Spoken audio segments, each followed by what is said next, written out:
بسم الله الرحمن الرحيم. لا أعرف هذا. اكتب باسمك اللهم. هذا ما تصالح عليه محمد رسول الله. لو شهدت أنك رسول الله لم أقاتلك. بل اكتب هذا ما تصالح عليه محمد بن عبد الله مع سهيل بن عمرو. أليس هذا هو الأصح؟ هذا أفضل.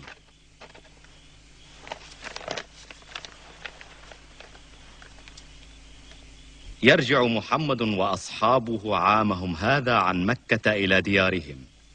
مكة هي ديارنا. في العام المقبل نخرج لكم عن مكة فتدخلونها وتقيمون بها 3 والسيوف في أغمادها. إذا رضيتم نتصالح على وضع الحرب عن الناس 10 سنين يأمن فيها الناس ويكف بعضهم عن بعض. لا تغيرون علينا بليل، لا تغدرون بنا، ونحن أيضا. وإن من أحب أن يدخل في عقد محمد دخل فيه،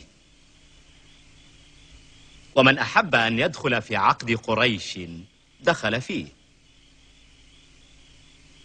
فإن أبيتم أو آذيتم أحدا منا أو من حلفائنا نقض الصلح كله.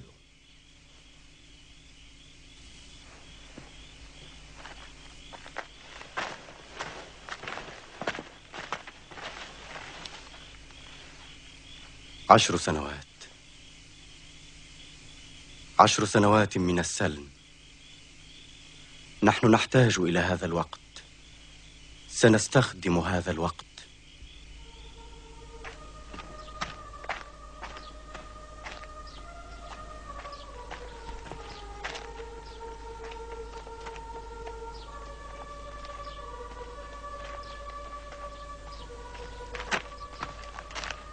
هذه رسائل النبي إلى ملوك العالم يدعوهم إلى الإسلام.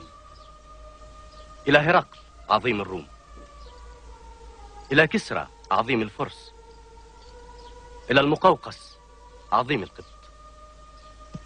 سيروا على بركة الله.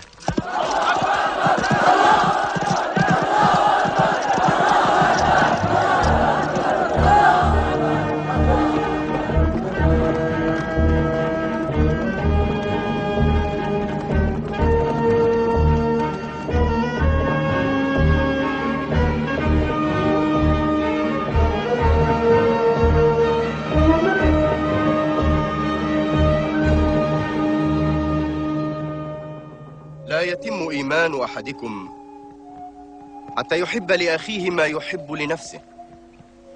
من ذهب إلى فراشه ممتلئ البطن وجاره جائع فهو ليس بمسلم. الإسلام يحررنا من التعصب وحمية الجاهلين. يقول الله عز وجل: يا أيها الناس إنا خلقناكم من ذكر وأنثى وجعلناكم شعوبا وقبائل لتعارفوا إن أكرمكم عند الله أتقاكم. صدق الله العظيم. وقضى ربك ألا تعبدوا إلا إياه وبالوالدين إحسانا. نعم، هذا هو الإيمان. والداك ولا تنهرهما وقل لهما قولا كريما، واخفض لهما جناح الذل من الرحمة، وقل رب ارحمهما كما ربياني صغيرا. يقول الله تعالى: قل يا أيها الناس قد جاءكم الحق من ربكم، فمن اهتدى فإنما يهتدي لنفسه، ومن ضل فإنما يضل عليها. وقال: من كان يريد حرث الآخرة نزد له في حرثه، ومن كان يريد حرث الدنيا نؤته منها وما له في الآخرة من نصيب. وقال تعالى: إن الله لا يغير ما بقوم حتى يغيروا ما بأنفسهم. أد الأمانة إلى من ائتمنك ولا تخن من خانك. وقال رسول الله صلى الله عليه وسلم: كلكم راع وكلكم مسؤول عن رعيته.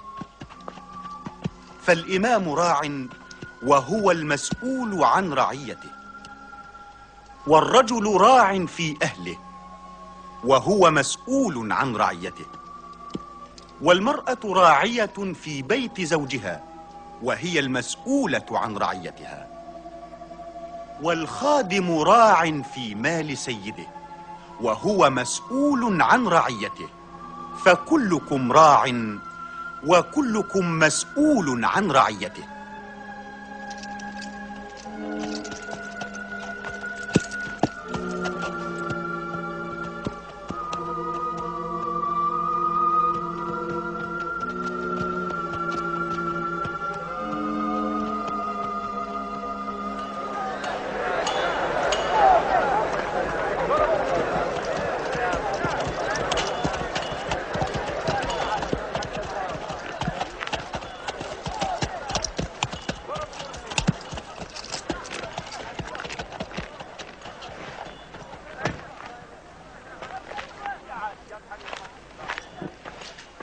هل أتيت مرة أخرى لتأخذني؟ جئت أسألكم أن تأخذوني إليكم.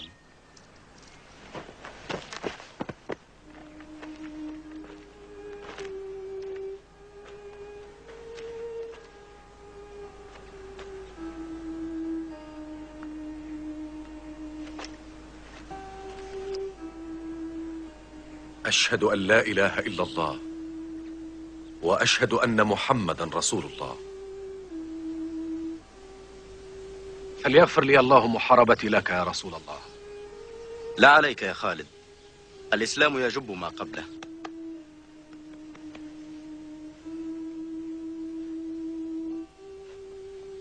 لقد أنعم الله عليك، ولكني أرى هذا الحصير يوجع جنبك يا رسول الله.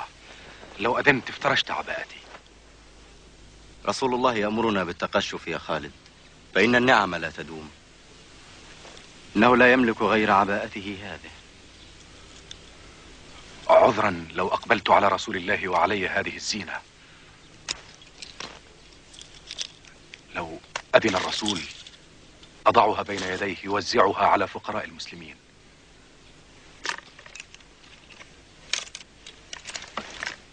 يا خالد، لقد كان سيفك على المسلمين أشد السيوف قسوة، والآن ستكون يا خالد سيف الله المسلول. سأكون بعون الله.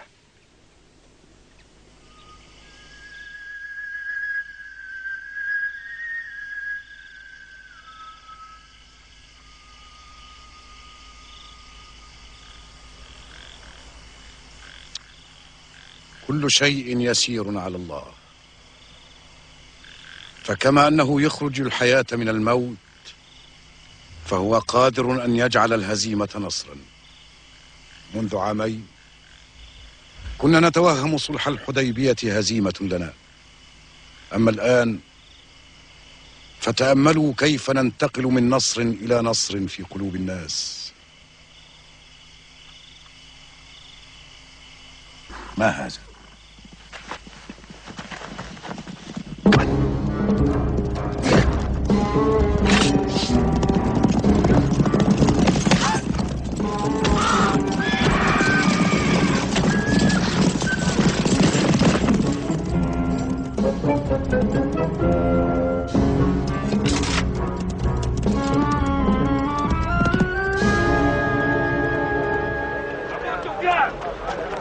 أبو سفيان،